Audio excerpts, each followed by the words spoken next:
and welcome to Teresa Treats Tamil. பாருங்க இன்னைக்கு நம்ம ஒரு ரொம்ப இன்ட்ரெஸ்டிங்கான ரெசிபி தான் பார்க்க போறோம். அது வந்து ஷவர்மா பிளேட். வாங்க இந்த ரெசிபியை எப்படி பண்றதுன்னு பார்த்துடலாம்.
டீஸ்பூன் கூட இது கூட சேர்த்துக்கலாம்.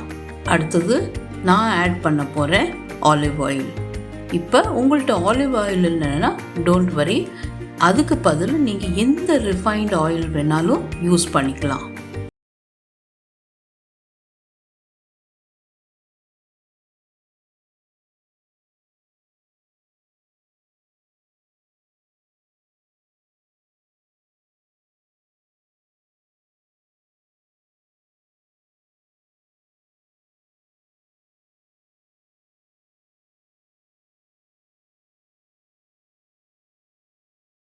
இப்போ நம்ம எல்லா மசாலாவை நல்லா மிக்ஸ் பண்ணிக்கலாம். இப்போ மிக்ஸ் பண்ணும்போது கொஞ்சம் ட்ரையாக இருக்கும். அதனால் இதில் நீங்கள் வந்து இன்னும் கொஞ்சம் வந்து ஆயிலு அப்புறம் கூடவே கொஞ்சம் தண்ணியும் சேர்த்து ஒரு ஸ்மூத் பேஸ்ட்டாக ப்ரிப்பேர் பண்ணிக்கணும். நம்மளுக்கு ட்ரையாக இருக்கக்கூடாது, அந்த மசாலாவில் கொஞ்சம் நல்ல ஒரு தண்ணி பதம் இருக்கணும். இப்போ என்ன ஒரு முக்கியமான விஷயம்னா, நம்ம சிக்கன் வந்து க்ளீன் பண்ணுறோம் இல்லையா, நம்ம க்ளீன் பண்ணிவிட்டு வாஷ் பண்ணிவிட்டு அதை நல்லா ட்ரை பண்ணிடணும். இதுக்கு வந்து நம்ம கிச்சன் டவல் இல்லை டிஷ்யூ பேப்பர் வச்சு நல்லா வந்து எக்ஸ்ட்ரா அந்த தண்ணி பதத்தை எடுத்துடணும். இல்லாட்டினா என்ன ஆகும்னா, நம்ம சிக்கனை வந்து இந்த மசாலா தடவும் போது மசாலா அதில் நல்லா சேராது, அது ஒட்டாது. ஸோ நம்மளுக்கு வந்து அப்போ நம்மளுக்கு சிக்கனில் அந்த மசாலா சேராட்டினா அந்த டேஸ்ட் வந்து நம்மளுக்கு நல்லா வராது. அதனால தான் ரொம்ப இம்பார்ட்டண்ட் என்னென்னா, நம்ம சிக்கன் வந்து நல்லா கொஞ்சம் ட்ரையாக இருக்கணும். எனக்கு வந்து கொஞ்சம் வந்து ட்ரைனஸ் இருக்குது, அதனால நான் இன்னும் ஒரு 2 to 3 டீஸ்பூன்ஸ் தண்ணி ஆட் பண்ணிக்கிறேன். அப்போ ஆட் பண்ணிவிட்டு நல்லா ஒரு மிக்ஸ் கொடுத்துட்டு அப்புறம் நான் எல்லா சிக்கனையும் எடுத்து நல்லா வந்து மசாலாவை அது மேலே நல்லா பிரட்டி வைக்க போகிறேன். எவ்வளோக்குள்ளே நல்லா மசாலா நீங்கள் எல்லா பக்கம் படுற மாதிரி நீங்கள் தடவி வச்சாதான் அந்த சிக்கனில் அந்த மசாலாவும் இறங்கும். அந்த நல்ல மசாலானால அது வந்து ஒரு சாஃப்ட்னஸும் இருக்கும். ஏன்னா நம்ம எலுமிச்சம்பழம்லாம் போட்டிருக்கோம் இல்லையா, ஜூஸு, அதோட வந்து நல்ல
2 டீஸ்பூன் எலுமிச்சம்பழம் சாறு,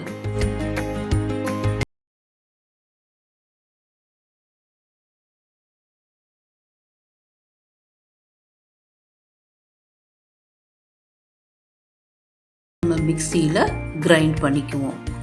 இப்போது நம்ம ஒரு நல்ல கிரைண்ட் பண்ணிட்டோன்னே ஒரு பேஸ்ட்டாக இருந்தோடனே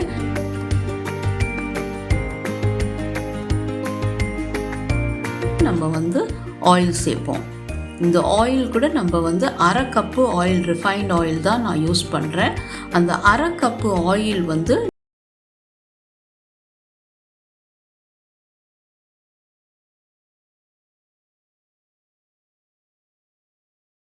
அதை வந்து நல்லா நம்ம மிக்சிங் பண்ணுவோம். எவ்வளோக்குள்ளே நம்ம அரைப்போமோ அதை நம்ம பல்ஸ் மோடில் தான் அதை வந்து மிக்சியை வந்து வச்சு நம்ம ஓட்டணும். நம்ம பல்ஸ் மோடில் வச்சு பார்த்தோன்னா ஒரு டைமில் நம்ம வந்து எண்ணெய் ஊற்றும் போது அந்த மயோனீஸ் வந்து ரெடி ஆகிட்டே இருக்கும், நம்மளுக்கு அந்த திக்னஸும் தெரியும். அவ்வளோதான். இந்த மாதிரி 3 பேட்சில் நான் வந்து இந்த ரிஃபைண்ட் ஆயிலை விட்டு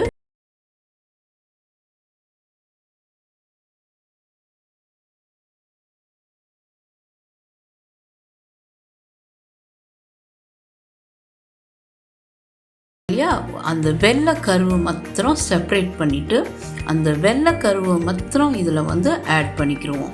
அந்த வெள்ளை கருவு தான் நம்மளுக்கு ஒரு நல்ல வந்து ஃப்ராத்தி டேஸ்ட் கொடுக்கும்.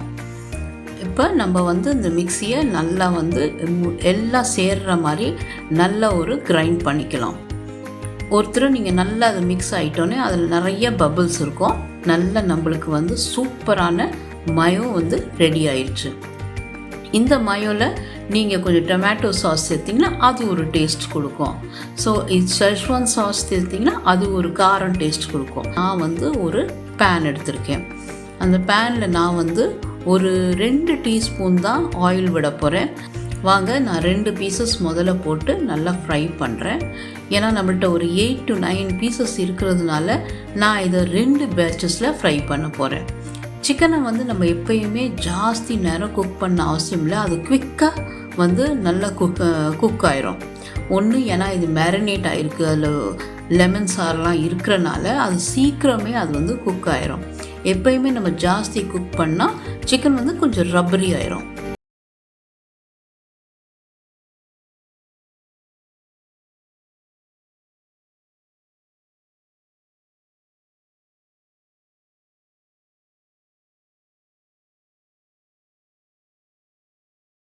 மெயின் வேலை எதுனா இந்த டிஷ்ஷோட ப்ராசஸில் இந்த ஷவர்மாவை பிளேட் பண்ணுறது. வாங்க, இதுக்கு நான் ஒரு வைட் பிளேட் எடுத்திருக்கேன். நீங்கள் பார்க்க போனால் இது வந்து ஒரு ஃப்ளாட் போலுன்னே சொல்லிக்கலாம்.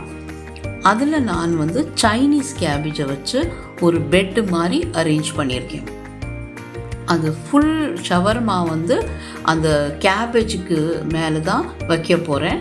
அதனால் ஃபுல் பிளேட்டில் வந்து நான் நீட்லியாக எல்லா சைனீஸ் கேபேஜை அந்த லீவ்ஸை எடுத்து நான் வந்து இதை அரேஞ்ச் பண்ணிட்டேன். இப்போ நம்ம இந்த சைனீஸ் கேபேஜுக்கு மேலே தான் நம்மளோட சிக்கன் பீசஸ் எடுத்து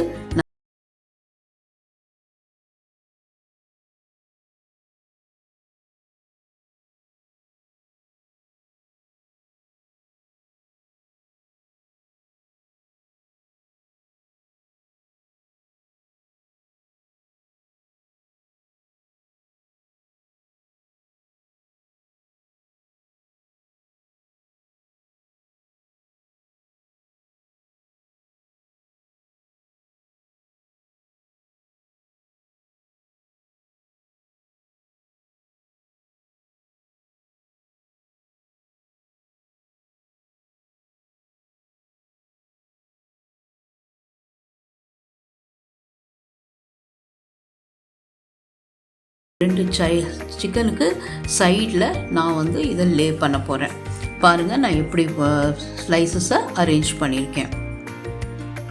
அடுத்தது நான் இதில் பீட்ரூட் நான் சேர்க்க போகிறேன். இந்த பீட்ரூட் வந்து நான் ஃபிங்கர் சிப்ஸ் மாதிரி கட் பண்ணி இதை வந்து வினிகர், சால்ட்டும் சுகரும் சேர்த்து அந்த கொஞ்சம் அந்த சொல்யூஷனில் நல்லா ஊற வச்சுருக்கேன். நல்லா சாஃப்டாக இருக்குது. ப்ளஸ் வந்து அந்த டேஸ்ட்டும் ரொம்ப டேங்கினா கொஞ்சம் புளிச்சு இனிச்சு அந்த உப்பு சேர்ந்து ரொம்ப டேஸ்ட்டாக இருக்கும். இதை நான் வந்து இது சைடில் அரேஞ்ச் பண்ணுறேன். நான் இது கூடவே இங்கிலீஷ் குக்கும்பர் வெள்ளரிக்காய் எடுத்திருக்கேன். இதையும் அதே மாதிரி சின்ன பீசஸாக கட் பண்ணிவிட்டு அதை வந்து வினிகரும் சால்ட்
அந்த சிக்கன் மேலே ட்ரிசில் பண்ணிடுவோம். பாருங்கள் நான் எப்படி பண்ணுறேன்னு. நீங்கள் இந்த மாதிரியும் ட்ரிசில் பண்ணிக்கலாம். இல்லை நான் வந்து இந்த மயோவை சைடில் செப்ரேட்டாக கப்பில் வச்சுருக்கேன். வேணுங்கிற எவ்வளோ வேணுமோ அவங்க எடுத்துக்கிட்டோன்னா அது கூட நீங்கள் வந்து அந்த மாதிரி கூட செஞ்சுக்கலாம். ஸோ இந்த டிஷ்ஷு வந்து ஒரு கெட் டுகெதர் இருந்தால்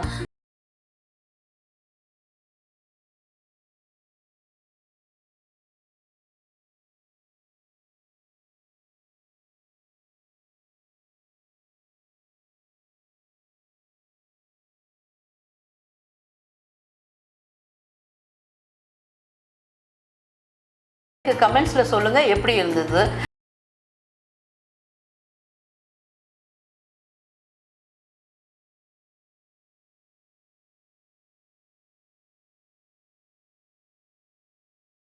வீடியோவில் பார்க்குறேன்.